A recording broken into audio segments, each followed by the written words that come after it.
अच्छा, बहुत से लोग कहते हैं कि कीटो डाइट करने की वजह से उनके बाल गिरना शुरू हो जाते हैं, यानी उन्हें हेयर लॉस होता है। तो वो इससे कैसे बचें? वो किस तरह से हेयर लॉस से अपने आप को बचा सकते हैं? बेसिकली इसमें 2-3 चीज़ें फ़ॉलो करने वाली हैं। अगर तो आप कीटो डाइट कर रहे हैं, तो आप कोशिश करें कि अपनी न्यूट्रिशन पूरी रखें। वो आप किस तरह से पूरी रख सकते हैं कि आपकी डाइट प्रॉपर हो।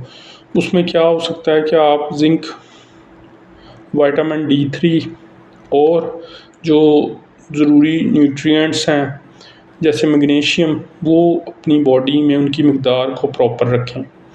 अब विटामिन D3 कितना हमारी बॉडी को रिक्वायर्ड होता है, वो 70 नैनोग्राम से कम नहीं होना चाहिए। इसी तरह मैग्नीशियम, ज़िंक अच्छी मकदार में हो। अब जो हेयर लॉस होता है उसकी मेन रीज़न क्या होती है? हेयर लॉस की मेन रीज़न बेसिकली होती है कि अगर आपको स्ट्रेस है, अगर कॉर्टिसोल जो स्ट्रेस हार्मोन है वो पैदा हो रहा है, तो हेयर लॉस होगा। अब इससे आप किस तरह बच सकते हैं कि आप अंडे खाएं, आप फ़िश खाएं, आप बीफ खाएं, आप फ़ैट खाएं। फ़ैट आपने बिल्कुल नहीं छोड़ना। और इसी तरह आपने कोशिश करना है कि अपनी बॉडी में से जो वेट लॉस है उसे प्रैक्टिस करें।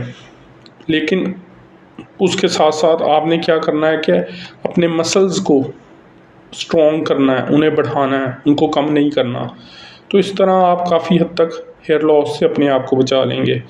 उसके अलावा जो एसोसिएटेड या एक्सेसरी न्यूट्रिएंट्स हैं, डाइट है, उसे लाज़मी फ़ॉलो करें, जिसमें अंडे है, मछली है, बीफ है, गोट है, ग्रास फिनिश्ड मीट है, ये खाएँ। देसी मुर्गी खाएँ, ब्रॉयलर से बचें। उसके अलावा बोन ब्रॉथ पिएँ। अपनी इम्यूनिटी को स्ट्रॉन्ग रखें। अगर आपकी इम्यूनिटी स्ट्रॉन्ग होगी तो आपको स्ट्रेस कम होगा, आपका कॉर्टिसोल हार्मोन कम रिलीज़ होगा, आपका हेयर लॉस ना होने के बराबर होगा। जो हेयर फॉलिकल्स हैं वो आपके डैमेज नहीं होने चाहिए, यानी बालों की जड़ें।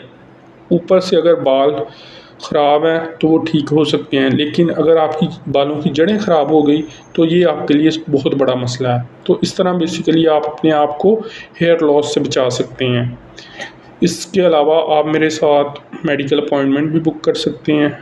उसका लिंक नीचे डिस्क्रिप्शन में भी दिया गया है और कमेंट बॉक्स में भी। Thank you.